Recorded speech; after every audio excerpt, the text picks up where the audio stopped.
Forgive us our sins. Enable us to see your face. We thank you. We honor you in the name of Jesus, your Son, our Lord and Savior. Amen. God knows you. Gano'ng karaming tao ang pwede niyong masabing kilala niyo talaga yung tao na yon? Kung minsan nga nagtataka ka, akala mo kilala mo na yung asawa mo, pero biglang may ilalabas sa ugali na hindi mo pala nakita before.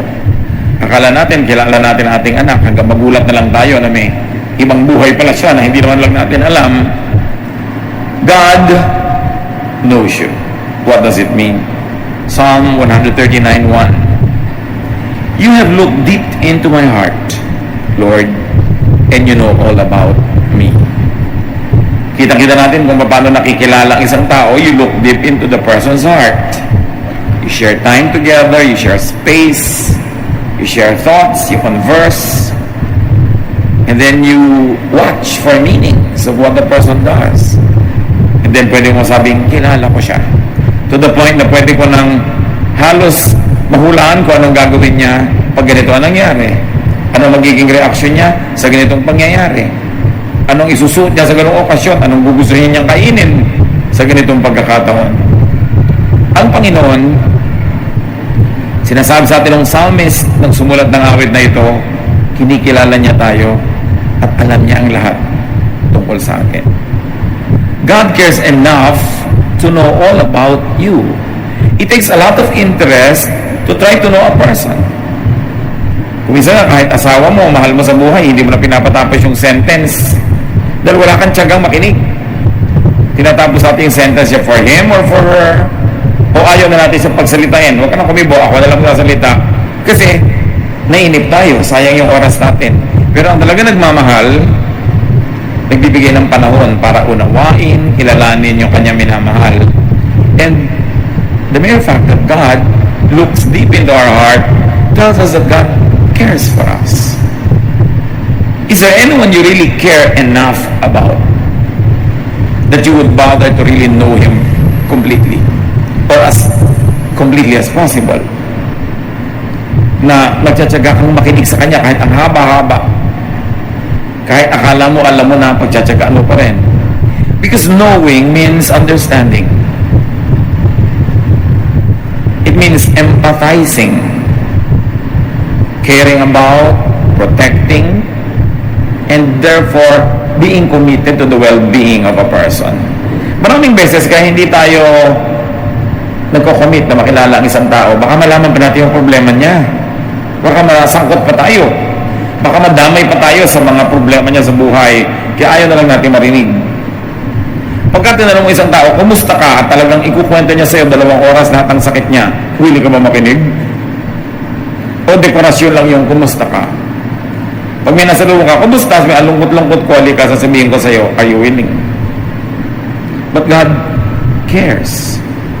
God understands you. Napakahalagang maintindihan na tayo'y kilala niya. Kasi pag kinilala mo ang isang tao, nakikisangkot ka rin sa buhay niya. Nagiging problema mo na yung problema niya. At yun ang maganda doon. Nakilala tayo ng Diyos to the point na pinoproblema niya rin yung problema natin. Sinasamahan niya tayo sa ating mga paghihirap, sa ating mga lungkot, maging sa ating mga pagkagulo. Psalm 139 verse 2. You know when I am resting or when I am working, and from heaven you discover my thoughts. So God knows your activities, to be literal about this. God knows if you are over-resting or overworking. Kaya may utos siya magpahinga, may utos siya magtrabaho. So there is accountability here. But the deeper and more beautiful meaning is that effectively there is no distance between you and God. Sabi, from heaven you discover my thoughts. Wherever that heaven is, if it's a place, a state of mind, no matter what the distance between that heaven and our day-to-day existence, God bridges that distance to know our thoughts. You are never far from God. You are never alone. Sometimes there are couples that confide in me na may asawa nga sila pero ang pakiramdam nila parang nag-iisa sila, parang wala silang kakampi. para walang nakakaintindi sa kanila. Kahit magkasama sa isang bahay, bihira mag-usap, ang babaw lang ng pinag-uusapan, hindi na ipapaliwanag yung tunay na nadarama. Kumisa naman ipinapahiwatig pero walang effect. Hindi naman madiretso. So there are people who have partners in life, who have parents or brothers and sisters or children, and yet they feel alone because nobody really knows their thoughts. Hindi nila alam, nagtatampo ka na pala, nagdaramdam ka, may sama ka na pala ng loob, and you're alone in your sorrow. But God's interest in you crosses the universe from heaven to earth. Sabi, you know my thoughts. God connects with you through your thoughts. Your thought is exposed to God. Your thought is known to God. Kaya nung araw, nung uso pa yung mga comics, pag may nag-iisip na karakter, tapos may mga bilog-bilog yung nakapaligid sa letra ng mga nakasulat, ibig sabihin, thought niya yon, iniisip niya yon. Kahit meron siyang kausap, hindi alam ng kausap niya yung thought niya. Para maging alam, kailangan dire-diretsong linya yon na may ganun, may arrow, yan ang sabi niya. Pero pag nga bula, thought. So hindi alam ng kaharap mo yung thought mo, pero alam ng Diyos. Isn't it very, very reassuring na meron pa palang ka-share ng thoughts mo lagi? At hindi ka para kontrahin, kundi para kakampihan, kumisan para kay tuwid. Pero inaalam ng Diyos lahat yung thoughts natin para niya tayo matulungan, para niya tayo mabigyan ng paliwanag, at para niya tayo masamahan. So yung mga nag-iisip na nag-iisa yata ako sa paniniwala ko, sa aking takot o sa aking mga excitements, hindi totoo yun. God is with you in your thought life. Psalm 139:15-16. Nothing about me is hidden from you. I was secretly woven together deep in the earth below. But with your own eyes, you saw my body being formed, even before I was born. You had written in your book everything I would do. So ang tanong ng iba, so wala na po pala tayong free will, naka-script na lahat ng gagawin natin. Isang talinghaga. Ang ibig sabihin, isa sa mga marami ibig sabihin, God has enabled you to do the things you would like to do. He has given you talent, He has given you resources, energy. He knows what you are capable of doing, and by allowing you a certain width and length in which to operate, God knows what you do, but He doesn't dictate it. Para kung kayo, inventor, gumawa kayo ng isang bagay na may 4 na gulong, may manibela, sasakyan pala yun, you know what the thing will do. Diba? Alam yung gugulong yun, na-under yun. Kasi yun ang design nyo eh. So yung nag-design ng kawali, alam niya ang gagawin ng kawali. Kasi dinesign niya na ganun. So dinesign tayo ng Diyos, fully aware of what we are capable of doing, our potentials, the promise that is given us, but this doesn't dictate the decisions we will make. Pero ikaw, gustuhin mo man sigurong lumangoy sa dagat, sa ilalim ng dagat na 5 oras nang walang artificial tool, hindi mo magagawa. God knows that you will never do that. You cannot. Kasi ang design mo, wala kang gills, meron kang lungs. Napag-isip-isip na ba natin mga kapatid kung ano ang alam ng Diyos na pwede natin mga gawin? At ginagawa ba natin? Kung minsan yung hindi para sa atin ang ginagawa natin, kaya nagkakabigo-bigo, nagkakamali-mali. Pero may mas malalim pa. That God knows your thoughts. God was there when you were being designed. In fact, He designed you. Sabi niya, when I was being designed in the deep parts of the earth, isang talinghaga sa sinapupunan ng ina, I was only being created and you were there and you know me. God allowed you to be who you are. Ang lalim ng kahulugan nun. Pinayagan ng Diyos na ikaw ay maging ikaw. Binubuo ka pa lang, alam na niya. Iniisip mo pa lang at kaya mong isipin, dinesign niya at alam niya. Therefore, hindi ka mistake. You are not a mistake. Because God makes no mistakes. Kahit pa sinabi ng nanay mo, alam mo mali ka, hindi ka dapat ipinanganak. Kahit pinapaniwala ka ng tatay mo o ng mga tao sa barangay nyo na mali ka, wala ka dapat dito, hindi ka dapat ganyan. Sabi mo, sino ba gumawa sa akin? Sino ba nag-create sa akin?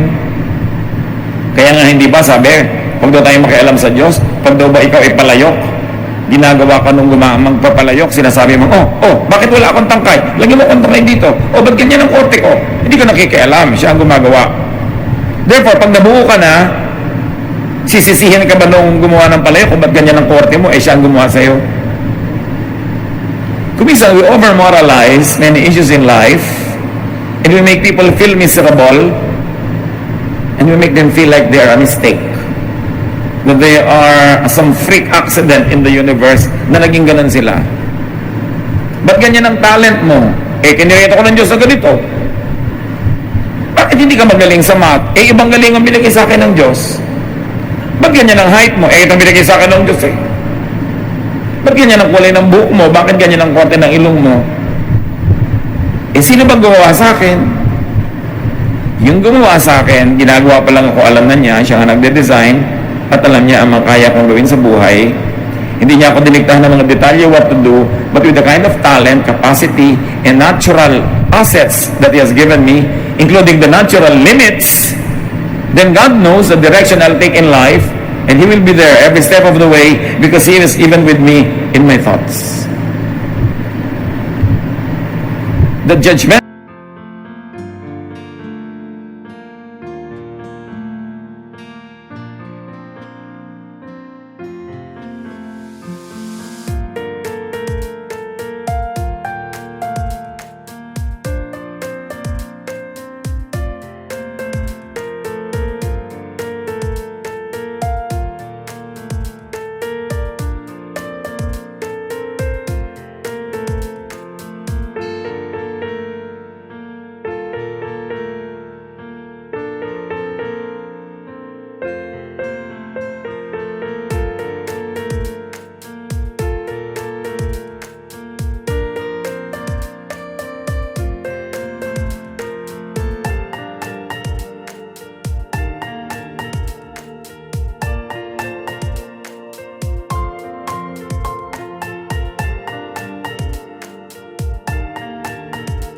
world will make you feel sometimes that you are a mistake, that you are a freak. But don't believe that lie.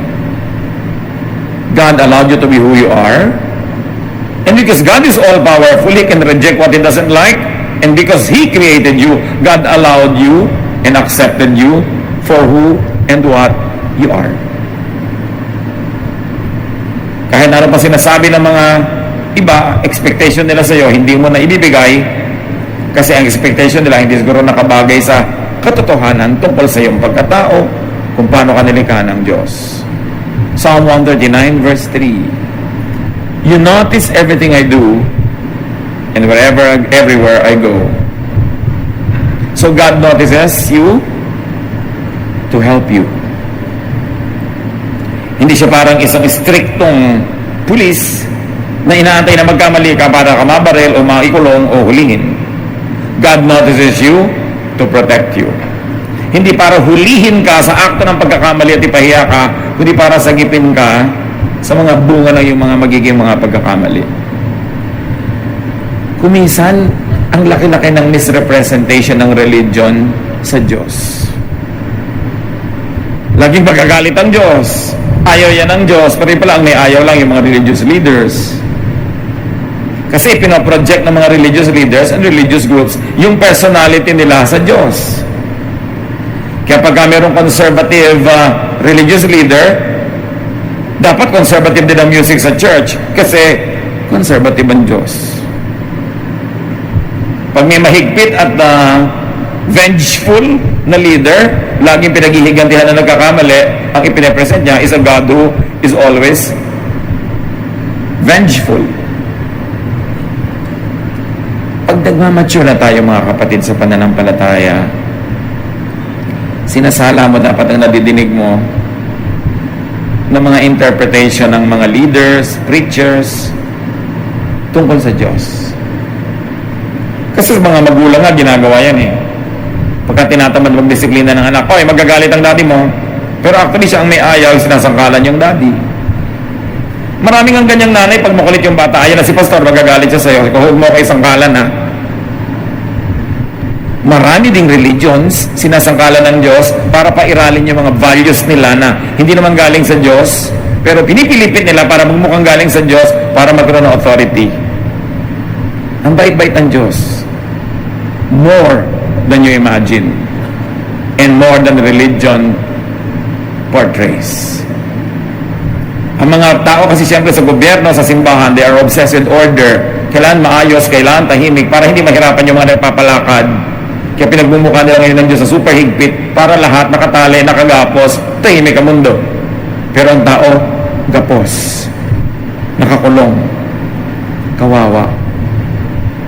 Pag inanalyze nga ninyo mga kapatid, ang nakakalungkot na katotohanan, isa sa mga uri ng mga taong pinakakawawa sa mundo, mga relihiyoso, kung ang sinusundan nila na relihiyon ay yung gumagamit sa Diyos para pagsamantalahan yung mga tao, para sila kawawain, kontrolin, tanggalan ng utak, at paggawin lang mga tagasunod na bulag. Sila ang mga kawawa. At ang pinakakawawa doon, akala nila sinusunod nila yung Diyos. Yung pala, yung mga Diyos-Diyosan lang na religious leaders. That's why you've got to engage theology. Huwag lang lulon ng mga itinuturo. Kailangan sinusuri. At ipinakilala lalo ni Jesus ang Diyos Ama sa langit sa pamamagitan ng turo, buhay, at halimbawa ni Jesus. Siya ay mapagpalaya, mapagtanggap, mapagmahal, mapagpatawad. Pero ganon ba talaga? Huwag na tayong lumayo. Ganon ba lahat yung mga disciples? Hindi. Marami sa kanila mahigpit pa kay Jesus. E paano na ngayon pag sila yung nanguna? E di yung interpretation nila of Jesus ang gagamitin. Kawawa naman yung susunod sa kanila. Meron nga isang village, ayaw tanggapin yung turo ni Jesus. Sabi ni Jesus, nga, malisa tayo, lumipat na lang tayo sa kabila. Sabi ng mga disciples niya, gusto niyo ba magpaulan kaming apoy? Para tupukin lahat sila. Kila niyo kung gaano kahigpit. Kung gaano mapaghiganti. Pero hindi ganun si Jesus at hindi ganun ang Ama sa langit na nire-represent niya. So if ever God notices you, sometimes for your own good, it is to correct you.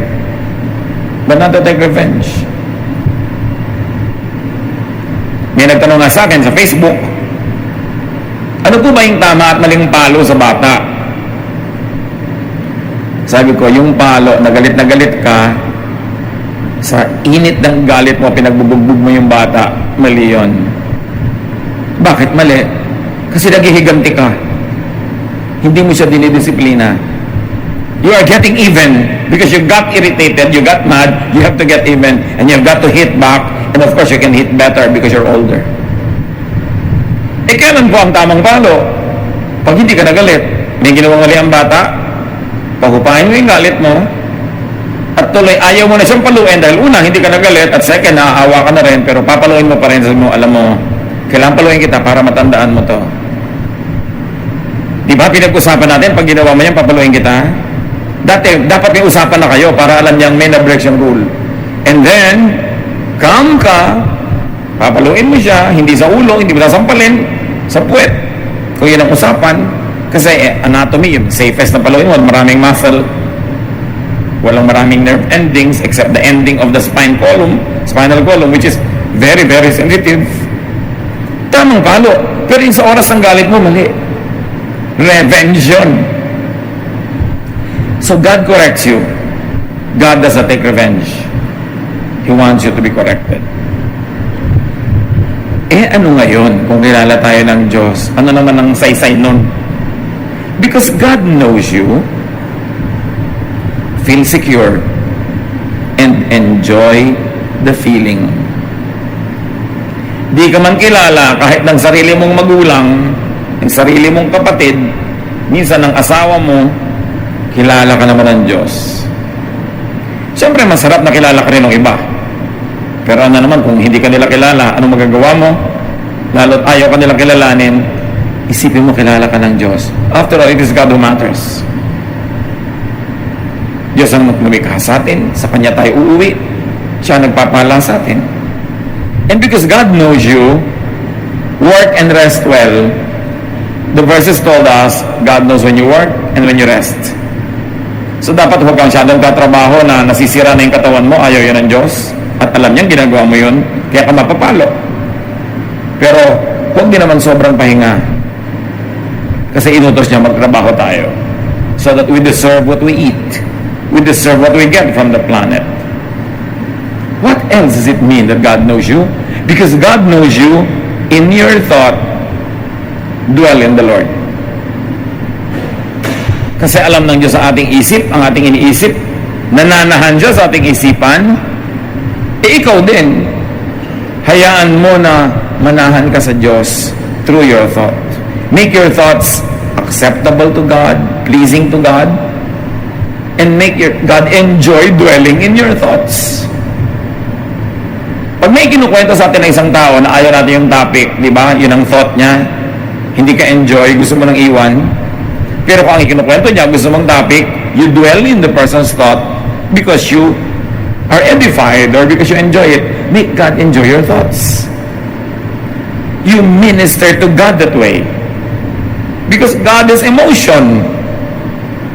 Marunong siyang matuwa at marunong siyang hindi matuwa.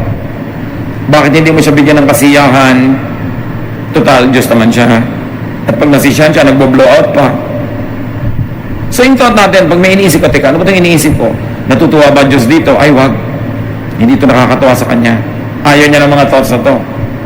So I will minister to God by lifting His name through my thoughts. Let the Lord dwell in your thought. Yung isip natin parang bahay. Pwede tayong magkaroon ng bisita, merong extended visitor, meron tayong papasukin, meron tayong laging iniimbitahan. Always invite the Lord. Make the Lord dwell in your thoughts. Read His Word. Ponder His teachings. Think of Him. Because when you think of Him, you become very aware of His presence. Kasi mag-isip ka ng nakakatakot, mag-isip ka ng nakakagalit, mag-isip ka ng nakakagulo, pinipili din naman niyang iniisip, ba't hindi nilang isipin ang Panginoon? Ang kanyang mga katuruan, ang kanyang mga pagtutuwid, ang sarap din. Yung Bible, pag binabasa mo, pagka talaga nakafocus ka, nag-enjoy ka. Lalo pag pinag-aaralan mo, sinusuri mo, yun ang laman ng isip mo, kesa iba. And because God knows you, know yourself like God knows you. Ang isa sa mga pinaka-ironic, mga kabalintunaan na nangyayari sa buhay, ikaw na may katawan ng hindi nakakakilala sa sarili mo. Kasi pag meron kang iniisip, dinedeny mo yung sarili mo. Kumisan meron kang self-denial. Ayaw mong tanggapin. Maraming ganun. Ayaw tanggapin yung katotohanan.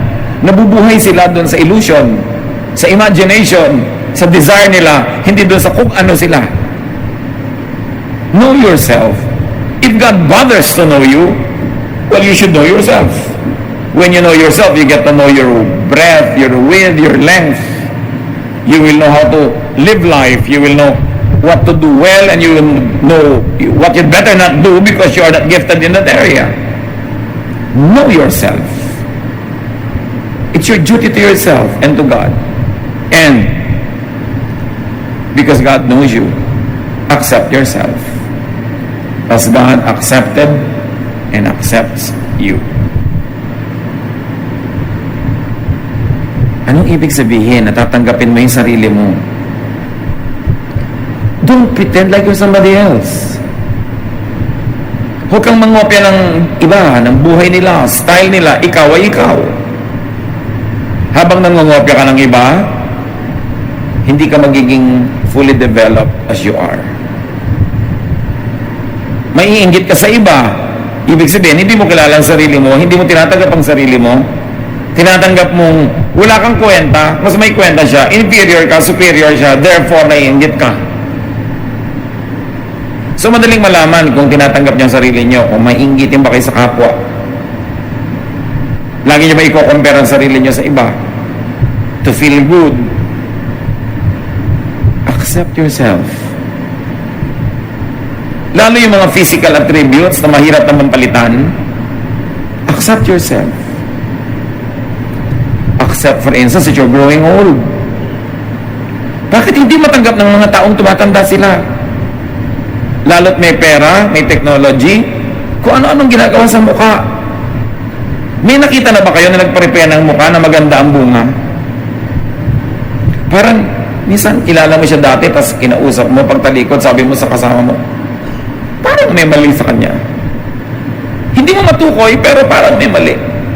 Yung pala, naglagay ng tukod dito sa chin niya para cheekbone niya mataas. Kaya kung minsan, lumalakad yon. Akala mo may beke. Lumakad pala yung cheekbone. Iba, nakakatawa ko minsan, nakakaawa, hindi mo malaman kung maaawa ka o matatawa ka. Ba't di mo tanggapin na tumatanda ka? Alam nga namang 70 years old, kasi mukha kang 20. Isa yon, acceptance. Sasabihin ng iba, hindi na po ako magkukulay ng buhok kasi puti na. Iba naman yun dahil hindi ka naman nanganganib yung buhay mo, tsaka hindi naman sobra magastos. Hindi naman pwedeng absolute na wala ka nang papalitan, di hahaba na yung kuko mo, hindi mo nagugupitin because you accept yourself. Merong limit yung normal na tanggapin at meron yung enslaving na, yung kawawa ka na dahil sobrang mo ayaw tanggapin ang sarili mo. Maraming ganon. Ipinipilit, ikinukuble, halimbawa na probinsyana siya. Kung nagsalita naman, talagang halata-halata. Ano naman ang problema kung probinsyana ka? Problema ba yun? Ano yung problema yun? Yung ba nagyayaman-yamanan?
Yung maniniwala ka ba na talagang original yung bag niya? Ang mahal ng original nun. So, ba't hindi ka na lang bumili ng original na hindi branded, original? Orig ba ang bag mo? Oo, original yan, nagkarlan. Binyang. Diba? Mas maganda naman yung original na nagkarlan kaysa fake na Louis Vuitton. Tinago nyo talaga yung mga bag nyo, no? Kaya tuloy, pag may galakad, anong tingin mo dyan? Sabi nyo iba, Green Hills. Alam naman nila. Why fake it? You cannot afford a 40,000 peso bag. Bumili ka ng original na gawa sa Marikina. Hindi mo pa yung kinakahiya. Hindi ka huliin sa Europe. Alam niyo ba na yung mga fake yung ganyan hinuhuli sa Europe? So don't be fake. Accept yourself. When you accept yourself, then you have time to develop yourself. You are happier. Because you are not measuring yourself against other people's standards. Be yourself as God allowed you to be. Remember, magiging ganyan ka ba kung hindi alam ng Diyos? At kung alam niya, pinayagan niya. Therefore, may dahilan siya. Mabuti ang para sa'yo. Kailangan makita mo yun. Para hindi puro self-rejection. Yung kulay ng balat para laging pumuti. Actually, it is self-rejection. You are rejecting your own color. You are rejecting your natural self. Ang hirap nun. At kahit hindi makita sa labas, nakakasugat yun sa loob. Sarap yung malaya ka. Ito ka. Take me or leave me. If you don't like me, we both lose. Hindi yung lagi ka nagkakandara pa to please other people. To the point that you change who you are. At dahil ganun ang trato mo sa sarili mo, hindi ba sabi ni Lord, whatever you do to the least of this, you do to me? Ganun din dapat ang trato mo sa iba. Know others or at least know people who matter to you like God knows them. So kung dapat mong kilalanin ang sarili mo at kilala ka ng Diyos, kilalanin mo rin yung asawa mo. Ba't kayo lagi nag-aaway? Ba't hindi mo naman lang i-recognize na pagka bagong uwi lang siya galing sa labas, hindi siya mahilig makipagtalo. Schedule mo sa ibang oras yung pakikipagtalo kung gusto mo. Kung kilala mo siya, alam mo kung kailan malamig ang ulo niya, kailan siya receptive, kailan siya bugnutin. Ba't hindi mo igalang yun? Kilalanin yung anak nyo, baka pinipilit yung maging dentista, ayaw naman. Dahil iba yung talent niya. Kilalanin niyo ang bawat isa sa mga anak nyo, huwag yung pilitin na maging kamukha ng uncle niya o lolo niya, dahil magkakaiba sila. Tandaan nyo, kahit magkakapatid, hindi pwede magkakamukha ang talent, ang ugali. Kasi, ilan ang mga ninuno ninyo, mga lolo, lola sa bawat side, nunuan, let's say, 7 generations na lang, ang genetic pool ng lahi ninyo, ang daming pwedeng pagkuna ng bawat isang bata. Yung mata niya galing halimbawa dun sa lola niya, sa father side, yung kamay niya, yung korte galing sa uncle niya, sa mother side, ang daming pwedeng pagkunan. Don't expect your kids to be like one another and to be the same. Yung ate mo, ganito, ba't ikaw? Hindi ka ganon. Alam niyo ibig sabihin nun, hindi niyo siya ina-accept. A-acceptin niyo lang pag naging kamukha ni ate. And that is why many people are wounded. Many people grow up handicapped emotionally because they were rejected when they were children and they continue to be rejected. Ba't di ka kamukha ng kuya mo? Bakit ganito ka? Bakit ganun ka? Ang sabi mo dapat, ako ba gumawa sa sarili ko? Pag sinabi ng nanay mo, ba't ka ganyan? Sino ba naglihi sa akin? Sino ba nagbuntis sa akin? Nandun ba ako? Pinanganak ko ba ang sarili ko? Pero siyempre, huwag nyo naman siyempre sasagutin doon nanay nyo. Sa loob-loob nyo lang yun, yung may mga bilog-bilog. Diba? Thoughts. Pero kung masasabi niya nicely, gently, nanay, kayo naman na nagbuntis sa akin, diba? Bakit nyo ako sinisisi na kinky ang buhok ko? Tinatawag nyo ako lagi mukhang ita. Hindi ba mukhang ita kayo? Like mother, like daughter. When you reject people, you actually reject a certain part of you. Accept. Accept others as God accepted and continues to accept them. Don't compare people. Magkakaiba talaga. And let others be themselves as God allowed them to be. Even right now, find applications for this, mga kapatid. Think of your family. Think of your children. Think of your spouse, your parents. Children, you also have to accept your parents. Meron din sila mga sariling ugali, sariling kostumbre. Hindi lang kayo uunawain nyo din sila. And because God knows you, be assured of God's attention. Pinapansin ka ng Diyos. Be assured of God's ever-ready help, protection, and even correction. Welcome correction. It is for your own good. And give the same things to people. Bigyan nyo rin sila ng attention, help, protection, and correction. Anything you want to do to yourself, anything you want to be done to yourself by others, do to others also. Dapat two-way, hindi one-way. Give this to people near you, to people who matter. Kilala tayo ng Diyos, kasama natin ang Diyos, tinatanggap tayo ng Diyos. Bagamat gusto ng Diyos, patuloy tayo lagi mag-improve.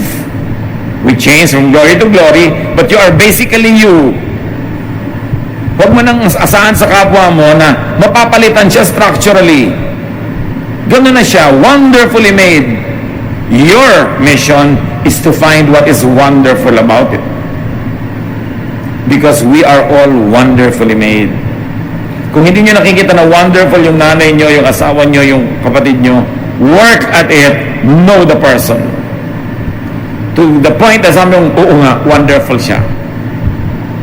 Napaka-wonderful ng husband ko. Kuripot, pero kahit kailan di kami nagutom.